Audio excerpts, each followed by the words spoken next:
J'étais en train de regarder là l'interview avec Driver et Chris. Et on va revenir sur son passage quand il a sorti. God bless. Il est toujours dans le mille. Mais je sais pas que c'est un tube comme ça. Ok. Voilà, je me dis, il y a un délire. Ouais. Tu vois. Et la preuve, c'est que je le sors sans clip. Franchement, je le sors comme ça. Ok. Ça, j'avoue, c'est un indice, hein, les gars. S'il savait que c'était un banger, il aurait préparé tout ça comme. C'est incroyable, c'est pour ça des fois, seul le public est juge du succès ou non d'un titre. Hein. La musique ne nous appartient plus après, une fois qu'elle est dehors, c'est au public. Sauf qu'il y a un chorégraphe qui arrive à mon studio et qui me dit, ouais, il s'appelle Tiken, gros big up. Il a une troupe qui s'appelle le Madness Crew.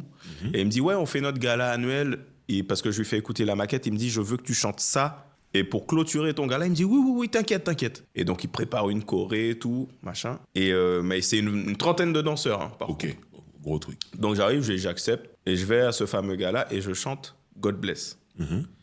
Et tous ceux qui étaient dans la salle sont en mode, ah, la vie qu'on mène. Tout le monde. Alors tout c'est le la monde, première fois tout de qu'ils suite, l'entendent. la première fois qu'ils l'entendent, direct. Et puis, je prends cette vidéo du show, du gala. Je prends 15 secondes. Je mets ça sur les réseaux. Et je dis, le single sort dans 2 jours. Ok. Frère. Peut-être qu'il avait préparé une stratégie, mais parfois il faut savoir rebondir. Et c'est très intelligent de sa part. La vidéo, elle a super bien fonctionné. Même si vous faites la meilleure stratégie de communication, de marketing, si le morceau, il prend pas, hein. Et je pense que pas mal d'artistes ont dû connaître ça, ou des compositeurs, même producteurs. Donc voilà, hein, ça revient à ce que je disais, hein, c'est le public qui choisit. Hein. Mais lui, là, il a dû sentir déjà un truc. Aujourd'hui, cette vidéo de 15 secondes, je crois, elle est à plus d'1 million sur TikTok. Et c'était ma seule promo pour ça. C'est devenu Jusqu'à- viral. Il y a le refrain Ouais. dedans, quoi. Jusqu'à un jour, je vois Aya qui se filme en train de chanter cette chanson. C'est dinguerie. Ah, quand il Et- y a, t'as gagné. T'as gagné. Et le clip, il arrive après tout ça. Incroyable. Ça veut dire le son, il sort le 28 juin et je crois le clip, il arrive le 24 juillet. Ah ouais. Parce que ça s'est propagé comme ça. Ah, ouais. Et là, j'avoue, bon, il y a déjà succès. Un mois, t'es juste content de voir le clip. T'as déjà tellement saigné le titre que quand un son est bon, il est bon. Après, oui, il y a des petites strates à mettre en place. Mais là, Chris nous a montré, en tout cas, sur ce cas-là, il nous a montré le contraire. Ils m'appellent tous. T'es d'accord pour une apparition surprise, t'es d'accord pour... Donc, ce qui fait que je fais le tour. Martinique, en Guadeloupe, chez la Oléine. En Martinique, je vais à la Mercury. En Guyane, Boom Jam. Et puis, voilà, bah, ça s'enchaîne. La France à partir de septembre. Grosse tournée club. Ça que j'allais dire, c'est que là, le morceau, il sort du milieu antillais. Ouais. C'est plus que dans le milieu antillais, c'est à l'extérieur aussi. C'est important ce qu'il dit Driver parce que quand t'es sur Paris, pour qu'un son arrive déjà ici, c'est qu'il a plus qu'exploser les scores chez nous. Et c'est ça qu'ils doivent comprendre ici, c'est que pour qu'un son donne ici, dites-vous que aux Antilles-Guyane, là, Réunion, ils ont fait le taf pour que ça arrive jusqu'à vos oreilles. Regardez bien la partie de Driver. Ça que j'allais dire, c'est que là, le morceau, il sort du milieu antillais. Ouais. C'est plus que dans le milieu antillais. Antillo-Guyanais, hein, Driver, juste au passage. Que tu love, peace. C'est à l'extérieur aussi. Ouais. Et ça aussi, pour moi, c'est un retour. Tu vois, ça fait un moment que t'es redevenu Chris, chanteur pour la communauté antillaise. Et avec ce morceau, tu ressors. Ça prend d'abord dans la communauté et t'es aussi à l'extérieur. Tu fais les deux. Et c'est pour ça que je dis, t'es un phénix, mon gars.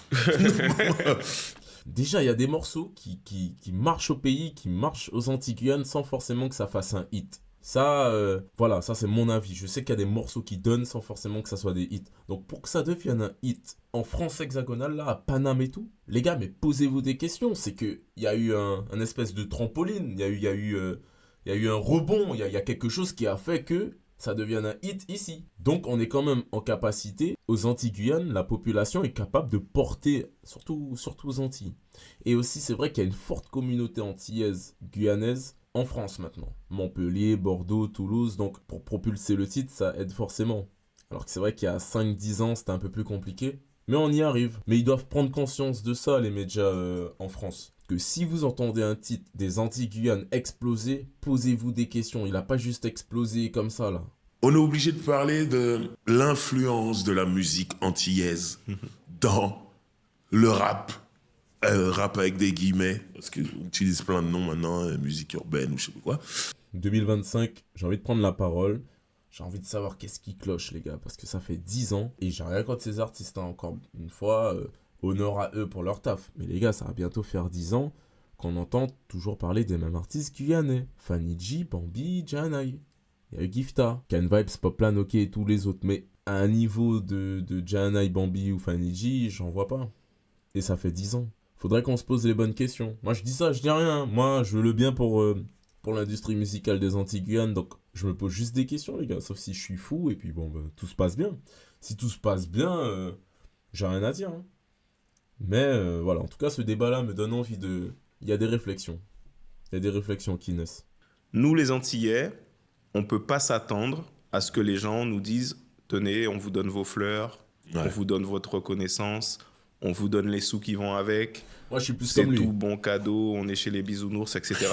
Non, c'est pas vrai ça. Ça n'existe pas, surtout. Non, moi je pense qu'à un moment donné, nous, on a pour l'instant en tout cas, on a échoué à s'organiser pour prendre ce qui est à nous. Déjà, les gars, déjà. Avant d'accuser les autres, est-ce que nous, on est structurés? Est-ce que nous, on fait les choses? Donc, non, il y a des choses à faire, les gars. Il y a vraiment des choses à faire. On peut s'en prendre qu'à nous-mêmes, pardon. On peut s'en prendre qu'à nous-mêmes. Il n'y a pas de lobbying assez fort, il n'y a pas de structure assez puissante pour pouvoir justement contrer cette tendance et dire non, ça c'est à nous, voilà notre boîte d'édition, voilà notre branding, voilà.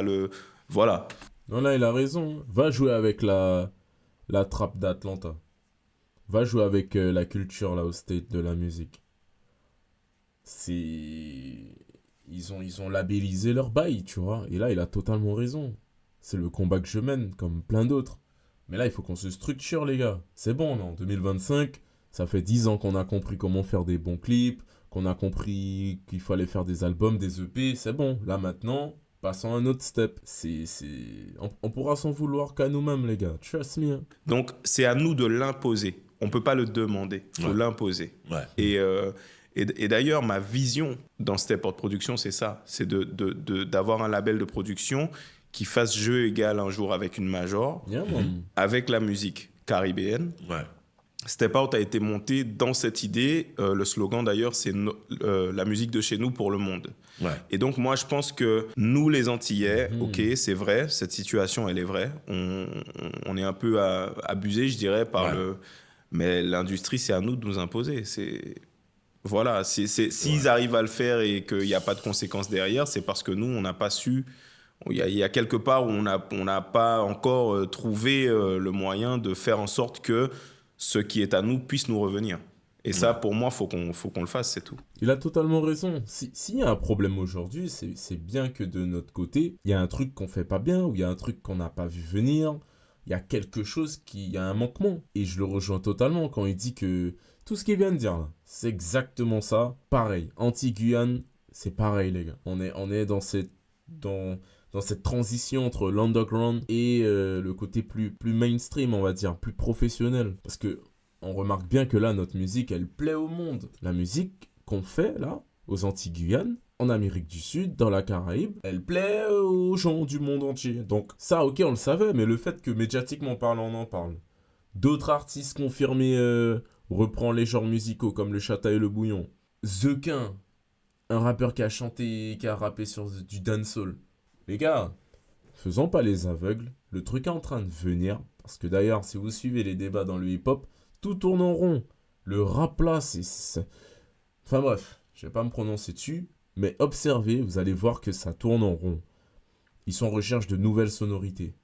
Et où est-ce qu'il y a de nouvelles sonorités? En Afrique, dans les Caraïbes, en Amérique du Sud. Ouais les gars. Et peut-être ailleurs, mais pour le moment, moi, j'entends ça. Donc, allons se mettre au diapason. Hein. Mais, par exemple, tu vois, il y a des morceaux de Bouillon qui sont sortis.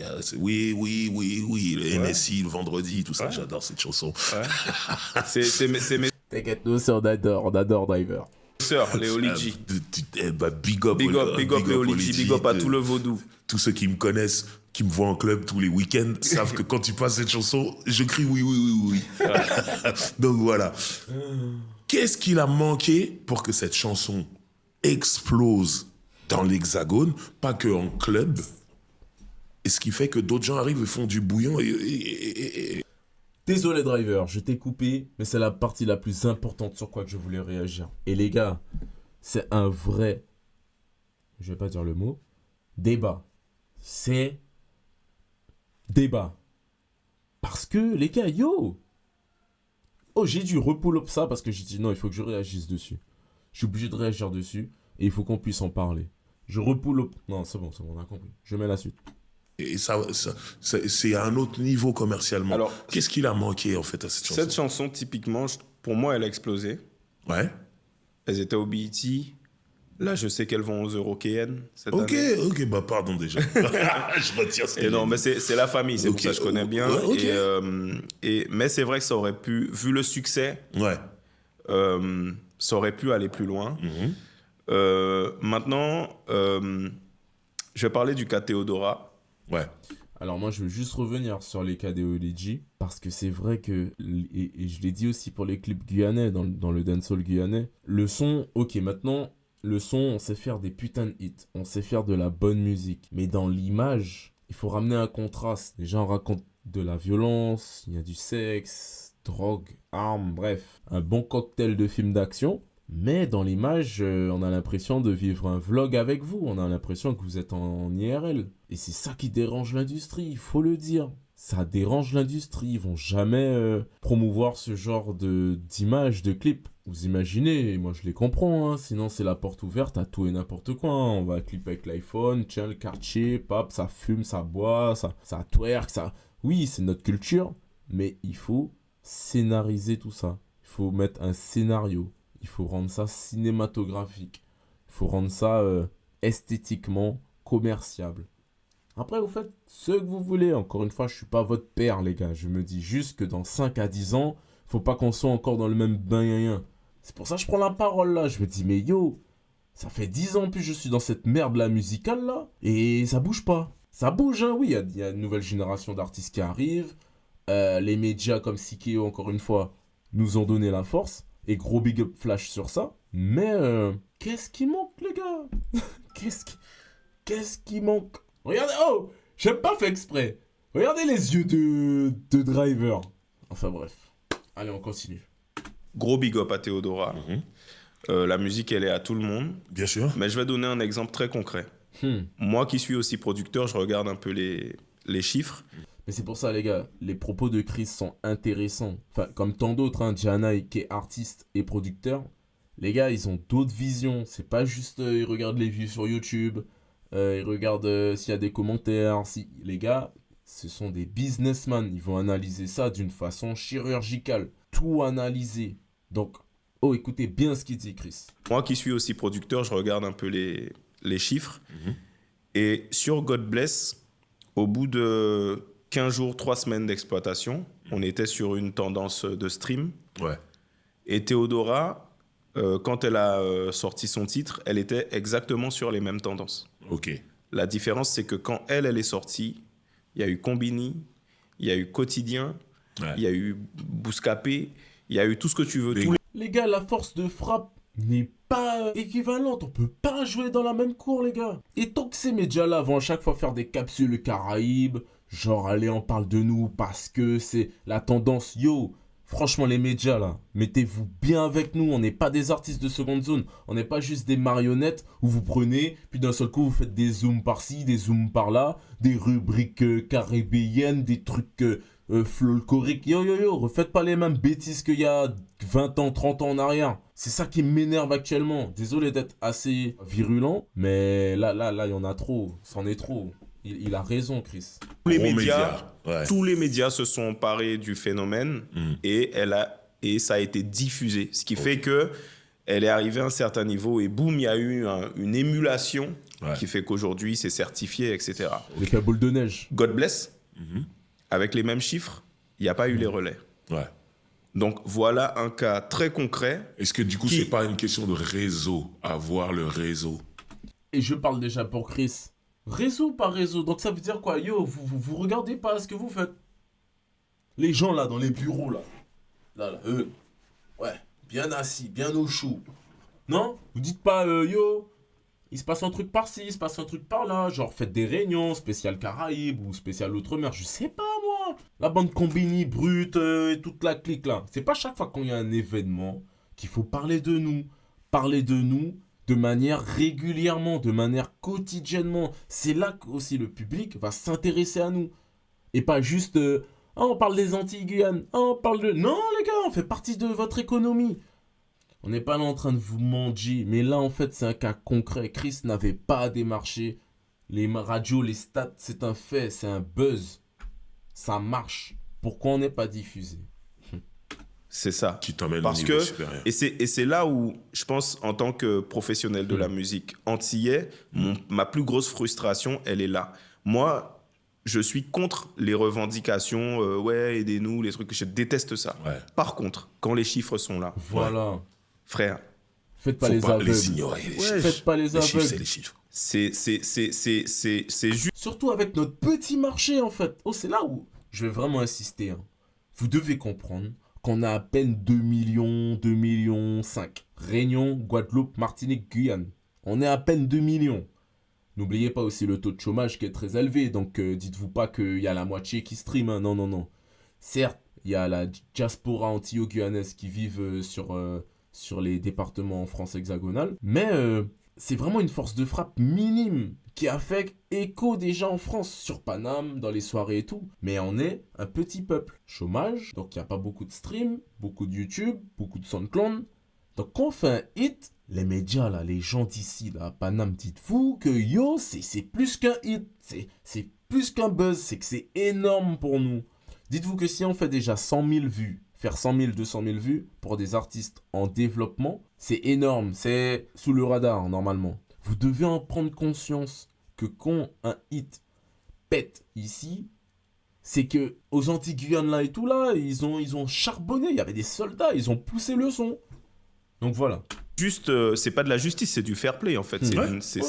Ça devrait être normal. Je suis d'accord. Je voulais vraiment réagir sur le hit de God Bless comparé au hit de Théodora qu'on respecte. Moi, je la respecte énormément en tout cas. Elle fait ce qu'elle veut, c'est de la musique. Et voilà, donc prenez-en conscience. La vidéo, elle est sortie il y a 6 jours, il y a 10 000 vues. Chris raconte vraiment ce qu'il a vécu en tant qu'artiste, la casquette artiste et la casquette producteur. Que c'est pas normal d'aller clémenter pour être diffusé, sachant que les chiffres parlent d'eux-mêmes. Parce que là, si on commence à faire ça, mais on va où? Donc voilà, je tenais aussi à prendre la parole sur ce passage-là. Donc gros big up Driver, gros big up Chris pour ce moment d'échange. Parce que là, il en faut les gars. Là aujourd'hui, il faut parler, il faut dire ce qu'il y a, ce qui cloche. Et il faut qu'on avance. Donc prenez soin de vous, c'était le Rebelle Show, vous savez déjà les gars, on lâche rien.